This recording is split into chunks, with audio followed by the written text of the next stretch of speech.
Vamos abrir a palavra do Senhor para Êxodo. O livro de Êxodo, capítulo 3, versículo 14.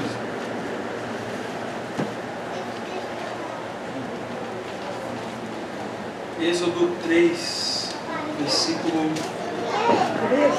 3. 3.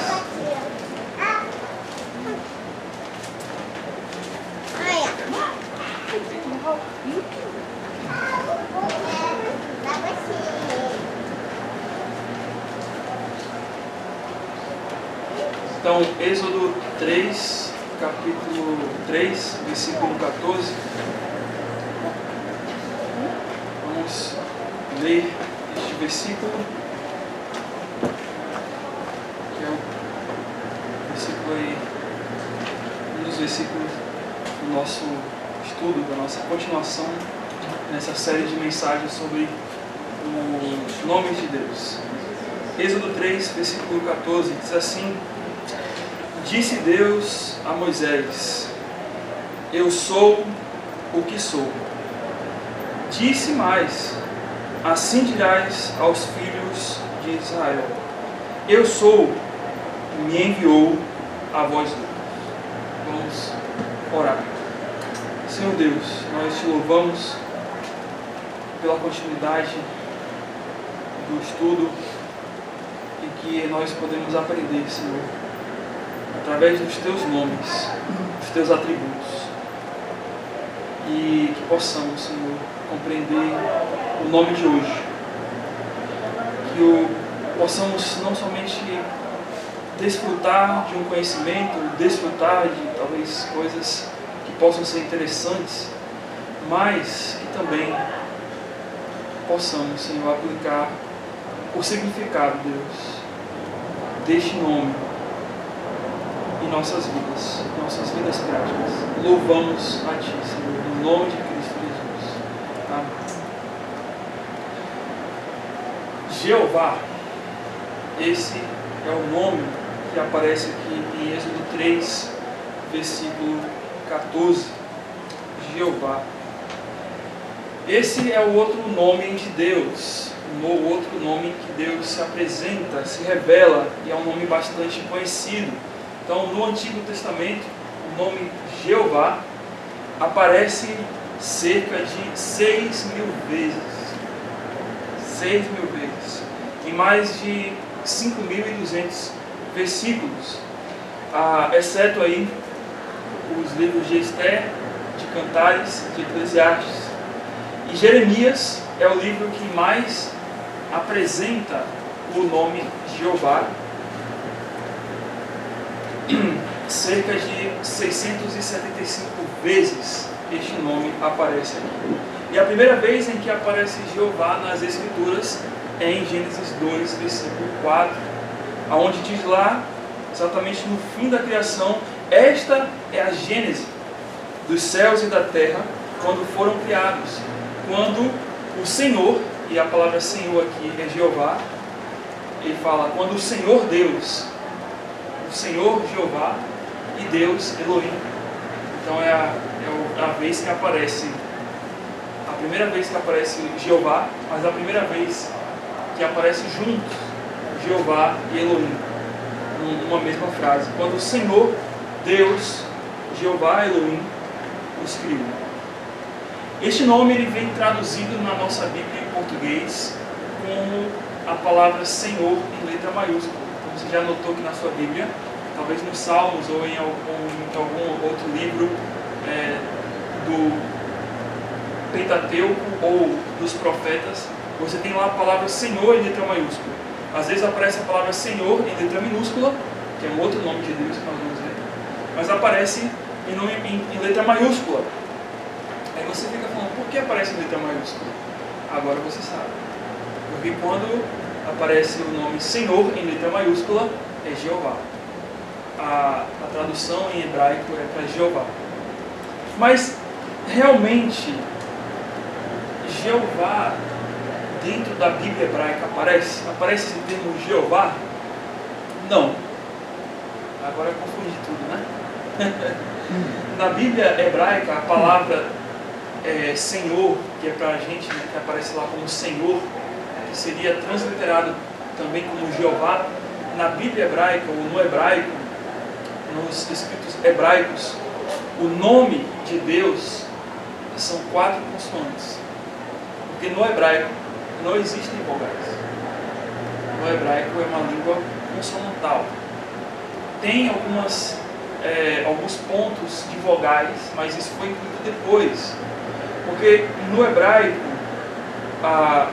essa língua, ela tinha a ideia de que a vogal era uma transmissão da língua, da própria língua. Ou seja, você não ensinava a escrita das vogais, você só transmitia pela fala as vogais. Então, a escrita tinha a escrita das consoantes em hebraico, mas a vogal não, era transmitida de pais para seus filhos, de geração em geração, como algo somente falado. E o nome de Deus são 4 consoantes. As consoantes Yod, Re, Vav, Re. Que, se a gente colocasse em nossa língua, em nossa escrita, seria Y, H, W, H. Esse é o nome que aparece todas as vezes em que você vê a palavra Senhor.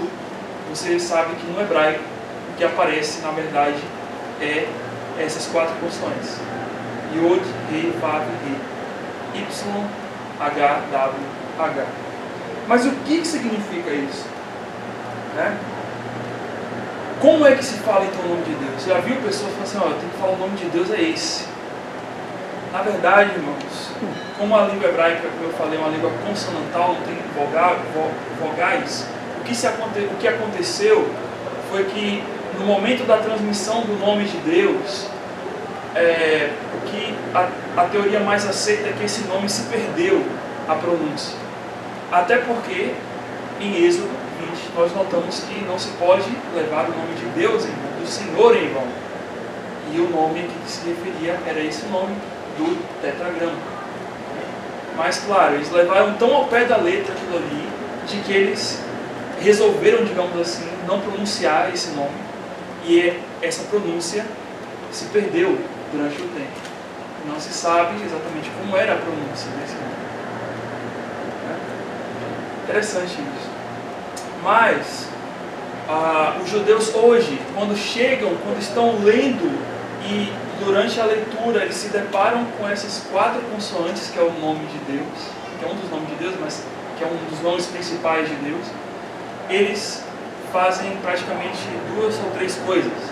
A primeira é fazer uma longa pausa e não falar esse nome, porque eles nem sabem qual é esse nome, né? Eles dão uma pausa. Ou eles trocam esse nome por Adonai, ou durante a leitura eles falam Hashem, que é o nome.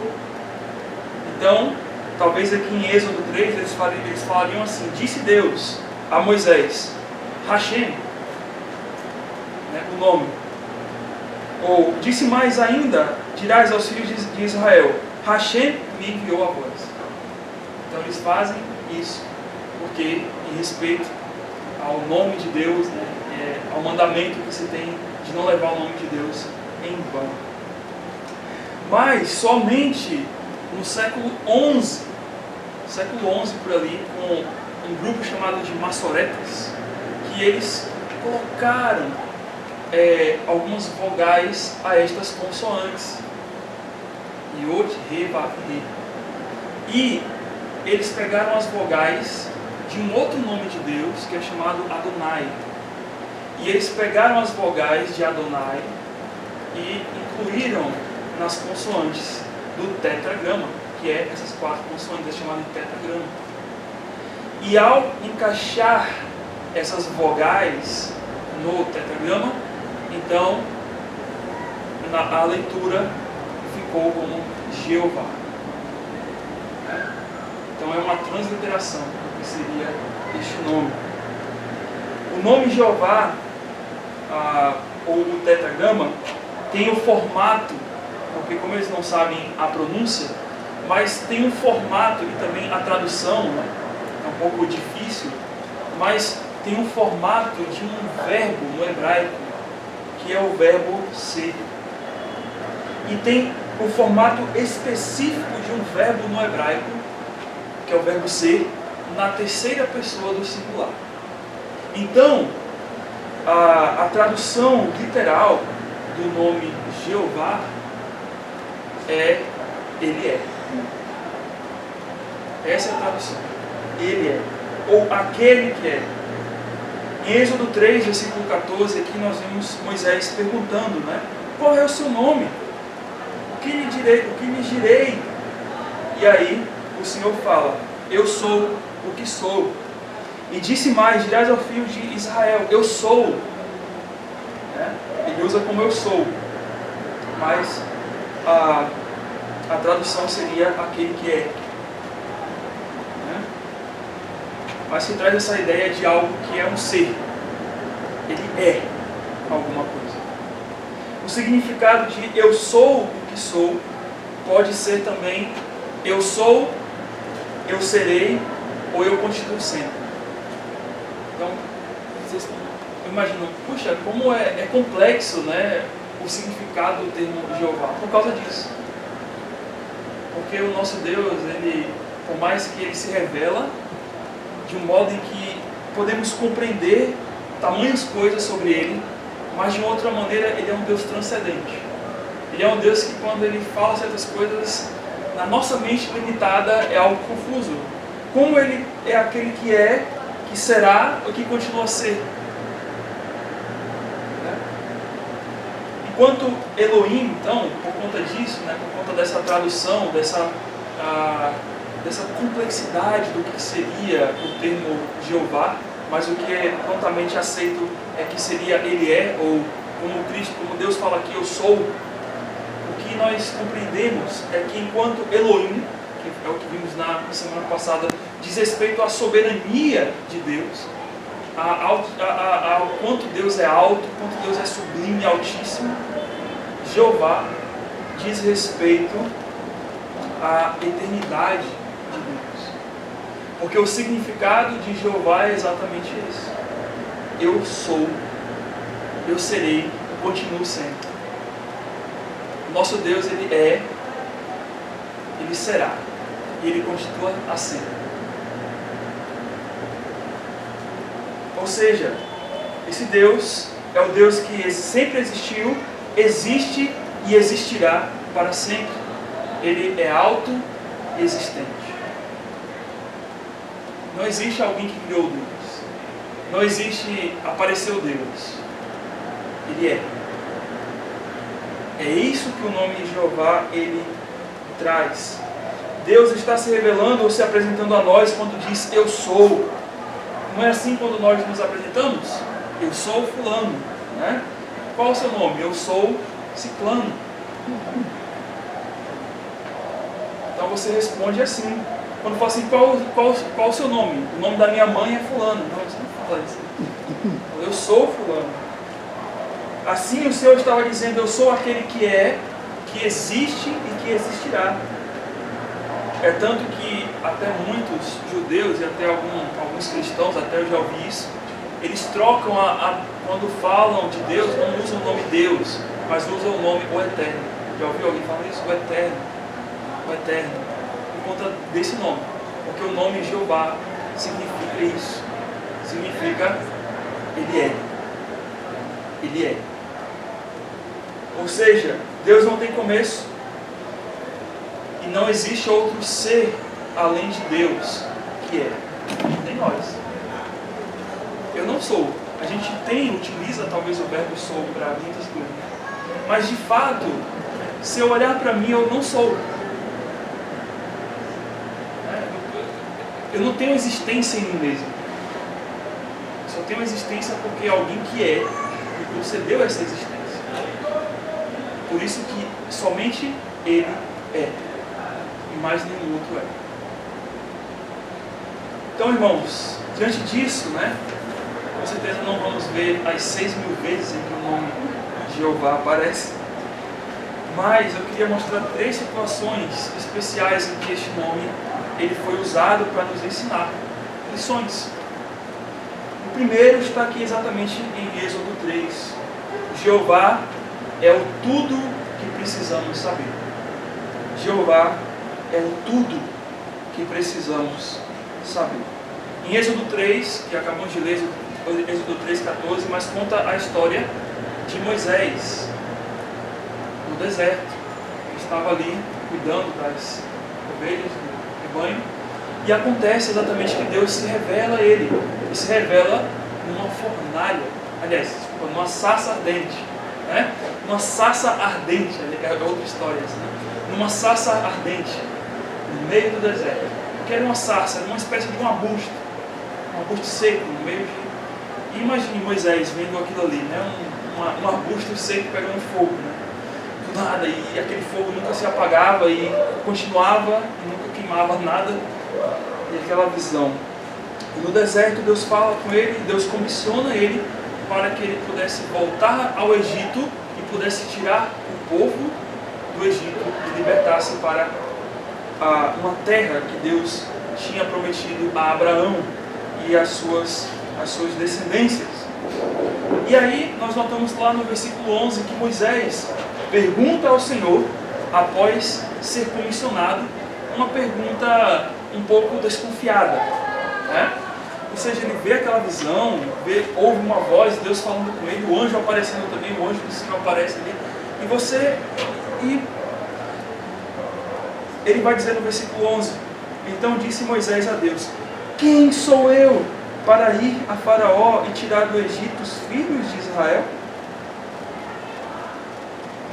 Irmãos, talvez uma pergunta, né, que a gente pensaria, talvez Moisés, diante daquela situação, né, ele vendo aquela fornalha e Deus falando com ele, falou, Moisés, você vai lá tirar o meu povo do Egito. Moisés ficou assim, Senhor, mas quem sou eu, né? Que capacidade eu tenho de fazer isso? Como eu posso fazer isso? Quem sou eu? Né? Moisés responde dessa maneira, quem sou eu? Ele pergunta para que eu vá para o Egito e tire os filhos de Israel. E qual a resposta de Deus? Eu serei contigo. O que Deus está falando para Moisés? É o próprio nome dele. O próprio nome dele. Moisés, sou eu. Eu serei contigo. Aquele que é, aquele que será, aquele que continua a ser, é o Deus que será contigo. E aí Moisés, ele ainda é desconfiado, ele vai perguntar no versículo 13, disse Moisés a Deus, eis que quando vieram os filhos de Israel, disseram, o Deus de vossos pais me enviou a vós, e eles me perguntarem qual é o seu nome, que lhes direi? E se você notar a história, parece que Moisés está prevendo algumas coisas do que o povo poderia perguntar, né? Mas se você ler ao longo da história, você vai ver que as perguntas que Moisés faz após isso são expressões que falam sobre pessoas, sobre terceiros, nunca é ele. Então o que sugere aqui, o que a gente entende desse texto é que Moisés ele estava desconfiado e ele estava perguntando, e se falarem isso de quem é o Senhor, como é que eu posso responder? Em outras palavras, Moisés não queria falar, Senhor, eu não confio, eu desconfio disso, né? Me dá mais provas. Ele queria provas com essas perguntas. Então, essa pergunta que Moisés faz aqui não é uma pergunta para saber qual era simplesmente o nome de Deus, porque Moisés sabia. Em Gênesis, versículo 14 e 22, Abraão já citava o nome de Deus. Abraão já citava Jeová. E Abraão veio muito antes de Moisés. Então, eles já sabiam o nome de Deus. Só que Moisés, o que Moisés pergunta aqui? Moisés não pergunta de fato o nome de Deus, mas ele pergunta, me dá provas. Eu quero credenciais que atestam quem é o Senhor. E é tanto que no versículo 14, então, Deus vai dizer, disse Deus a Moisés, eu sou o que sou. E disse mais, assim dirás aos filhos de Israel, eu sou, me enviou a vós outros. E no versículo 15 ele vai complementar: e disse Deus ainda mais a Moisés, 3 vezes: assim dirás aos filhos de Israel: o Senhor, o eu sou, Jeová, o Deus de vossos pais, o Deus de Abraão, o Deus de Isaque, o Deus de Jacó, me enviou a vós outros. Este é o meu nome eternamente, e assim serei lembrado de geração em geração. Então nota como que o Senhor aqui ele está trazendo essa característica, não somente o nome. O Senhor não está respondendo só o nome, mas o Senhor ele responde aquilo que Moisés estava aflito. Quem é? Como é que eu posso provar que é o Senhor mesmo? Ele falou: eu sou o Deus de Abraão, de Isaque e de Jacó, eu sou o Deus dos teus antepassados, eu estive lá com eles, eu estou agora e vou continuar a ser pela eternidade, porque este é o meu nome. É assim que Deus se apresenta a Moisés. Por isso, Moisés, relaxe. Você entendeu agora porque Deus tem que falar isso para Moisés? Moisés, eu estive com eles, e quando eu estava com eles, eles não morreram até que eu cumprisse aquilo que eu tinha para a vida deles. Agora eu estou com você, Moisés, e eternamente eu estarei, ou seja, eu estarei de geração em geração com vocês. Ou seja, Deus está mostrando para eles: olha, fica tranquilo, Moisés, eu estou com vocês, e vocês vão conseguir, e vocês vão sair do Egito, porque eu sou com vocês. O eu sou é com vocês. Agora você entende a intensidade porque Deus fala ainda mais disso, e ainda mais disso, e ainda mais disso. Porque exatamente Moisés não pergunta o nome apenas. Deus sabe o coração de Moisés. E Deus entende que era muito mais do que saber apenas o nome. Ele queria provas. E o Senhor diz isso para ele. Jeová, então, irmãos, podemos dizer que é a unidade de ligação que descreve a pessoa de Deus. É a unidade que descreve a pessoa de Deus. Ele é. Ele é. Em nossa finitude, nós poderíamos dizer que Jeová é o resumo majestoso de todos os atributos de Deus. Quando ele diz: eu sou. Eu sou o quê? Sou o que vocês precisam. Ali já está todo o resumo de todos os atributos de Deus. E é como se ele estivesse falando: eu sou o eterno. Eu sou o que você, Moisés, precisa. E o que o povo precisa. E Cristo, irmãos, anos e anos depois desse evento aqui com Moisés, nós vamos ver que Cristo ele traz para si esse nome. E por 7 vezes, mais de 7 vezes, mas por 7 vezes de forma especial, Cristo vai dizer que Ele é. Lá em João, capítulo 8, versículos 57 e 58, Jesus, numa conversa com os fariseus vão perguntar para eles, em João capítulo 8, 57 e 58. Perguntaram, pois, os judeus: ainda não tens 50 anos e viste Abraão? Qual foi a resposta de Cristo? Em verdade vos digo, antes que Abraão existe, eu sou. É claro, Cristo no Novo Testamento é o grego aqui, mas lá no grego está ego emi. Quando aparece essa expressão ego emi, porque no grego, quando você queria falar algo, você não precisava colocar o pronome com o verbo. Eu não precisava falar assim: eu vou. Eu só falo vou no grego. Vou. Subentende que existe o pronome eu. Ou eles foram. Só fala foram. Subentende que existe o pronome. Mas quando Cristo fala ego emi, era algo comum. Mas porque Cristo queria dizer isso: eu sou. Assim como Deus falou para Moisés lá: eu sou. Cristo fala: eu sou. Em verdade vos digo, antes que Abraão existisse, eu sou. E aí você entende qual foi a reação dos judeus? Pegaram pedras quando eles pegavam pedras para poder apedrejar as pessoas? Porque quando as pessoas pecaram contra Deus, ou blasfemaram contra Deus. Cristo estava querendo dizer o quê? Eu sou Deus. Eu sou que falou com Moisés. Eu sou aquele que existe antes de Abraão. Que judeu falava isso? Ninguém. Mas, irmãos, nós notamos isso, que Cristo ele vai falar isso por 7 vezes, além dessa.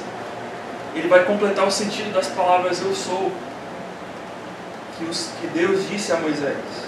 Cristo vai falar em João 6,36, eu sou o pão da vida. João 6,35, melhor. João 6,35 vai dizer, eu sou o pão da vida. Em João 8,12 ele vai dizer, eu sou a luz do mundo. Em João 10, versículo 9, eu sou a pedra. Em João 11, versículo 14, eu sou o bom pastor. Em João 11, versículo 25, eu sou a ressurreição e a vida. E em João 14, versículo 6, eu sou o caminho, eu sou a verdade e eu sou a vida. E em João 15, versículo 1, eu sou a videira verdadeira. Irmãos, isso é forte. Cristo não aponta para a porta, Ele é a porta. Cristo não aponta para a vida, Ele é a própria vida. Cristo não aponta para o bom pastor, Ele é o bom pastor. Cristo não aponta para a luz, para que os cegos, para que aqueles que não veem possam enxergar, ou aqueles que estão perdidos nas trevas possam ver. Ele é a luz. Cristo não aponta para a ressurreição, Ele é a ressurreição. Cristo não indica um caminho, Ele é o caminho. Irmãos, isso é profundo. Aqui o Senhor estava arrogando para si exatamente esse nome, o nome do Eterno, Jeová. Tudo o que precisamos saber é que Ele é, e sendo, pode tudo. Porque note que Cristo está falando de coisas essenciais. Quem pode dizer eu sou a vida? Quem pode dizer eu sou o caminho? Quem pode dizer eu sou a verdade? Quem pode dizer essas coisas? Ninguém. Só aquele que é. Só aquele que é autoexistente. Só aquele que pode de si gerar a tudo. Por isso que Ele é tudo o que precisamos saber. Foi o que Deus queria que Moisés aprendesse. Moisés, não é você, não é a sua capacidade, não é a sua força, mas o eu que pode fazer todas as coisas, o eu sou, é que vai estar contigo, e eu serei contigo. E você vai dizer isso. Eu fui desde Abraão, de Isaac e de Jacó, eu estou contigo agora, e pelas gerações futuras, eu sou contigo. Irmãos, Jeová também é tudo o que precisamos contemplar. É o tudo que precisamos contemplar. Abre lá em Jeremias, capítulo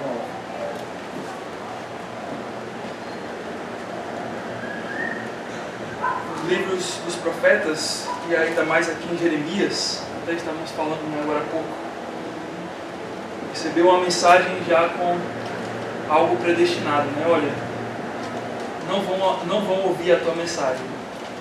Você vai pregar, mas não vão se converter a ti, a Deus. Não vão dar atenção à tua palavra. Pois é, e por que aconteceu isso? Porque no tempo dos profetas, e em especial no tempo de Jeremias, a nação de Israel estava totalmente distante de Deus, longe dos caminhos de Deus, em idolatria, adorando a deuses falsos, a ídolos, que na verdade eram demônios, e a confiando em si mesmos. Esta nação que foi a única a receber o nome de Deus, que recebeu na história a revelação de quem era Deus, dos feitos de Deus à humanidade.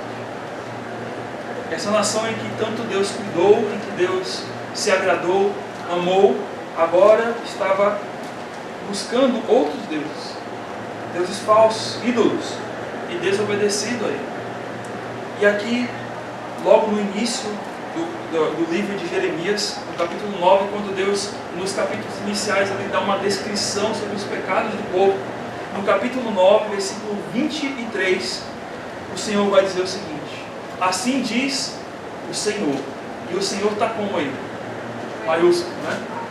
Assim diz Jeová: não se glorie o sábio na sua sabedoria, nem o forte na sua força, nem o rico nas suas riquezas. Por que Deus fala isso? Porque exatamente esse é o motivo do desvio de Israel. Israel se desviou exatamente porque eles começaram a confiar na sabedoria deles, na sabedoria dos povos ao seu redor, na ciência dos povos ao seu redor, na força com que eles têm, com que eles tinham, e nas riquezas, e nas posses deles. Talvez essas são as três áreas aí em que o homem confia a sua vida para fazer qualquer coisa: o seu conhecimento, a sua força e as suas riquezas. É? Quantos no mundo não querem dominar essas três coisas? Se eu sei tudo, se eu tenho toda a força, se eu tenho toda a riqueza, para o mundo eu tenho tudo. E o Senhor vai falar assim: olha, não se glorie nisso. O povo estava tão obstinado em suas capacitações, sabedoria, força e riquezas, que deixaram e se afastaram de Jeová. No versículo 24, o Senhor continua dizendo: mas o que se gloriar, glorie-se nisto, em me conhecer e saber que eu sou o eu sou, que eu sou Jeová, que eu sou o Senhor. Está com letra maiúscula, não é? Que eu sou o Senhor, e faço misericórdia, juízo e justiça na terra, porque dessas coisas me agrado, diz o eu sou, diz aquele que é. Jeová, irmão, se deleita com um povo que pratica a bondade, a justiça e a retidão, que em resumo teme a Ele. Porque só podemos praticar isso, só podemos viver esse tipo de vida se conhecemos quem é Deus, se tememos a este Deus. E aqui o Senhor está falando: olha, se vocês querem realmente se gloriar de algo, glorie-se em me conhecer, em saber quem eu sou, em olhar para mim, em confiar em mim, em contemplar a minha presença. Eu é que executo a misericórdia. Até mesmo os ídolos que as pessoas adoram é uma concessão pela misericórdia de Deus que as pessoas adoram aqueles ídolos. Porque Deus poderia exterminar, Deus poderia eliminar tudo, mas ainda Deus, na sua longanimidade, bondade e misericórdia, ainda assiste dos céus povos adorando coisas que não são, enquanto aquele que é não é contemplado e adorado. Por isso que o Senhor fala: eu faço misericórdia, mas também um dia juízo e justiça. Aquele que é, diz isso. E é por isso que lá em Jeremias 10, versículos 6 a 10, ele vai continuar falando, ele vai louvar agora. Jeremias vai louvar a Deus. Ninguém há semelhante a ti, ó Senhor. Depois que ele fala dos ídolos, no versículo 5, né? Os ídolos são como espantalho em pepinal. Não podem falar, necessitam de quem os leve, porquanto não pode andar. Aí ele vai falar no versículo 6: ninguém há semelhante a ti, ó eu sou. Tu és grande, e grande é o teu poder. Aliás, grande é o poder do teu nome. Agora você entende porque Jeremias louva a Deus assim. Porque Jeremias olha para o nome de Deus e fala: Senhor, eles estão adorando nada, mas eu sei quem é o Senhor. Eu sei que o Senhor é. Ele continua: quem não te temeria? A ti, ó Rei das nações. Pois isto é a ti devido, porquanto entre todos os sábios das nações e em todos os seus reinos ninguém é semelhante a ti. Mas eles todos se tornaram estúpidos e loucos. Seu ensino é vão e morto, como um pedaço de madeira. Traze prata batida de Tarsis e ouro de Ufaz. Os ídolos são obras de artífices e de mãos de ourives. Azuis e púrpuras são as suas vestes. Todos eles são obras de homens hábeis. Mas o eu sou, o Jeová, o Senhor, é verdadeiramente Deus. Ele é o Deus vivo e o Rei eterno. Que é um louvor de Jeremias a Deus. Irmãos, nós podemos observar exatamente isso no Novo Testamento. Quando Paulo, lá em Filipenses 3, versículos 7 a 8, ele contempla a pessoa de Deus, a maravilha do nome do nosso Deus, de quem é o nosso Deus, através da pessoa de Cristo.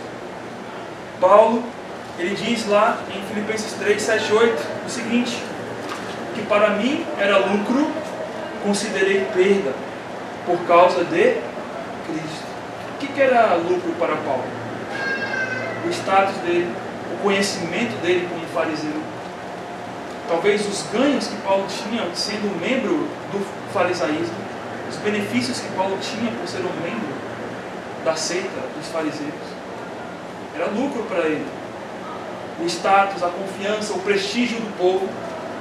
Mas ele considerou tudo isso como perda. Por causa de quê? Por causa de Cristo. E ele completa: sim, deveras considero isso tudo como perda, por causa da sublimidade do conhecimento de Cristo Jesus. O que Paulo está dizendo? Eu estou deixando tudo aquilo que não é, para que eu contemple aquilo que realmente é. Cristo. Ele fala: Jesus Cristo, meu Senhor, por amor do qual perdi todas as coisas e as considero como um refúgio para que eu possa ganhar a Cristo. E ele fala isso numa ideia de que ganhar não no sentido de um benefício, um lucro, um dinheiro, coisa que, bens, mas ele fala assim: para que eu possa ganhar, ter Cristo ao meu lado, contemplar quem é Ele e ficar mais perto dele, para que eu possa ser como Ele. É isso que eu quero de Cristo. Hebreus 12, 2, o escritor vai dizer: olhando firmemente para o autor e consumador da nossa fé. E é quem? Jesus. Por último, irmãos, Jeová é o tudo que precisamos crer. Jeová é o tudo que precisamos crer. Abre lá em Salmo 37. Salmo 37. Aqui nós temos um salmo de Davi, escritor aí de muitos salmos. E nos salmos a gente tem uma intensidade também grande do nome Jeová aparecendo. E praticamente nesse salmo de Davi ele vai extrapolar o uso exatamente do nome Jeová. Mas ele vai fazer com um sentido, com uma razão.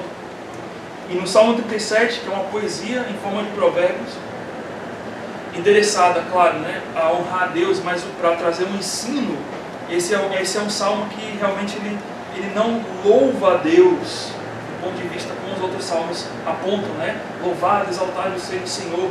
Esse é um salmo que tem uma característica diferente. É um salmo proverbial. É um salmo de ensino. É um salmo que Davi usa para ensinar aos seus servos, aos seus filhos, às pessoas, né, com quem liam este salmo, a que pudesse compreender quem era Deus. E aqui, o que é discutido nesse salmo é o que é discutido lá no Salmo 73, né? Interessante, né? O Salmo 37 é o mesmo assunto do Salmo 73. Qual é o problema aqui? Por que o servo de Deus sofre enquanto os ímpios prosperam? É esta a pergunta aqui. É este o problema, que é o mesmo do Salmo de Asaf, do Salmo 73. Só ele trocou, né? Mas é mesmo assim. Né? E as respostas que Davi encontrou para essa pergunta foi: primeiro, olhe para o juízo que está por vir sobre os ímpios. Versículos 1 e 2. Não te indignes por causa dos malfeitores, não tenhas inveja dos que praticam a iniquidade, pois eles, dentro em breve, definharão como a relva e murcharão como a erva verde. Imagine começar um salmo assim. Olha, esquenta com eles não, eles, daqui a pouco vai ter juízo para eles. Mas Davi, ele não para aí. E a segunda resposta, que é o que vai continuar em todo o salmo, é que a segunda resposta de Davi para esse problema é a seguinte: não gaste tempo procurando respostas para isso. Apenas creia no nome de Jeová. Como é que ele faz isso? Versículos 3 a 7. Olha como é que Davi ele vai apontar 4 atitudes que envolvem esta confiança que nós temos que ter no nome de Jeová. Olha o que ele vai dizer: confia no eu sou. Senhor está com a letra maiúscula aí, não é? Confia no eu sou e faz o bem. Habita na terra e alimenta-te da verdade. Em outras palavras, confia naquele que é autoexistente, que te deu a existência. Porque ele vai dizer: habita na terra e alimenta-te da verdade. Quem é que iria garantir que Davi pudesse, ou e outros ali pudessem habitar na terra? Aquele que é, aquele que existe. Versículo 4, olha como ele vai falar de novo: agrada-te do eu sou, do Senhor, e Ele satisfará os desejos do teu coração. Em outras palavras, agrada-te naquele que é a fonte de todos os atributos, porque Ele é. Naquele que sabe o que está no teu coração, naquele que sonda o teu coração, naquele que é onisciente, naquele que conhece mais do que qualquer pessoa, aquilo que você sente. Agrada-te dele, e ele vai satisfazer o seu coração, vai moldar o seu coração para que a sua satisfação seja nele. Versículo 5: entrega o teu caminho ao eu sou, a Jeová. Confia nele e o mais ele fará. E continua: fará sobressair a tua justiça como a luz e o teu direito como o sol ao meio-dia. Em outras palavras, entrega-te naquele que é justiça e juízo. Naquele que vai fazer justiça por você. Em versículo 7, descansa no nome. Descansa no eu sou. Descansa naquele que é. E espera nele. Não te ires por causa do homem que prospera em seu caminho, por causa do que leva a cabo os seus maus desígnios. Inicia o salmo dessa forma e vai continuar. Se você ler o salmo, você vai ver com a abundância de palavras: Senhor, Jeová, como ele vai falar aqui. Ou seja, Davi quer mostrar: descansa no Deus que é eterno, que nos deu a eternidade juntamente com ele, que está prestes a se manifestar. Descansa, não se irrite, porque dentro em breve eu vou exercer o juízo, eu vou exercer a justiça, e você vem para a minha eternidade. Em João 16, 20, Cristo também falou isso. João 16, 20, o Senhor vai falar: em verdade, eu vos digo, que chorareis e vos lamentareis, e o mundo se alegrará, mas a vossa tristeza se tornará ou se converterá em alegria. E aí, ele vai dizer lá em João, no capítulo 14, um pouquinho mais atrás: não se turbe o vosso coração. Credes em Deus, credes também em mim. E em Apocalipse 1, 17. Abre lá. quando João estava atemorizado, aflito com aquela visão lá, que o Senhor lhe aparece daquela forma, né? Com fogo, com bronze polido, com brilho, com coisas. Esse Cristo que morreu na cruz vai dizer para ele: não temas, eu sou o primeiro e o último. E aquele que vive, estive morto, mas eis que agora vivo pelos séculos dos séculos. Esse é o mesmo Deus que falou: não se turbe o vosso coração. Esse é o mesmo Deus que falou: olha, agora vocês estão sofrendo, mas a vossa tristeza se converterá em amor. Apocalipse 4:8 não vai parar quando chegar na eternidade, irmãos. Apocalipse 4:8 vai dizer como será essa eternidade. A visão do trono de Deus que João tem aqui é impressionante. E aqui, lembra que do trono de Deus está Cristo também, né? Deus Trino está ali.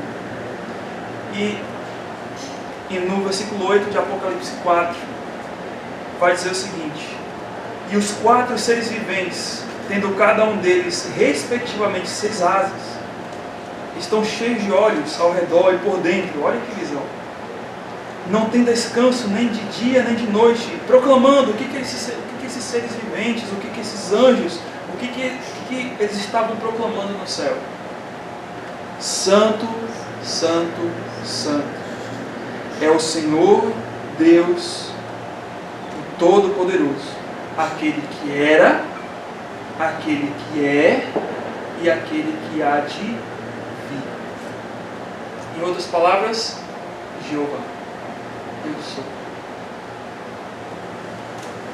Lembra que ele falou que de geração em geração iriam anunciar e falar esse nome? Aqui. Aquele que é.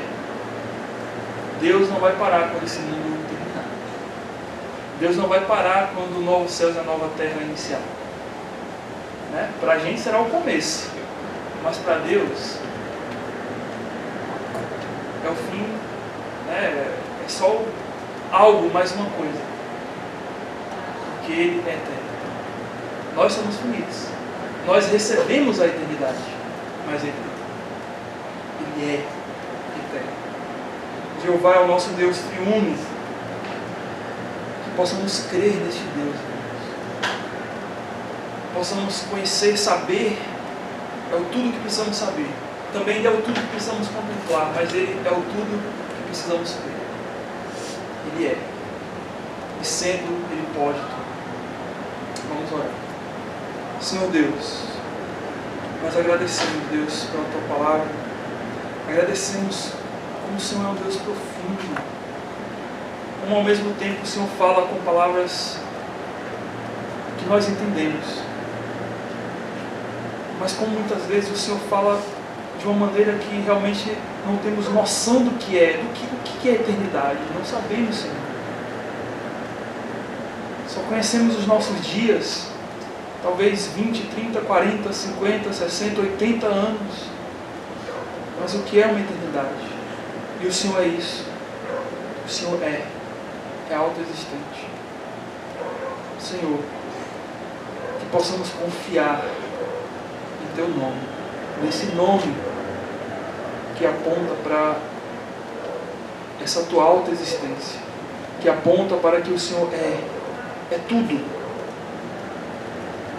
E que baseados nisso, Senhor, possamos viver essa vida olhando para este dia de Apocalipse 4:8. O dia em que estaremos também juntamente com esses seres viventes, com todas as miríades de anjos, dizendo: Tu és aquele que é, que era e que há de vir, porque o Senhor é.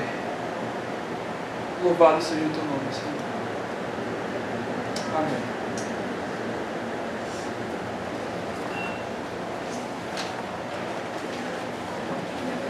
Muito bem, irmãos.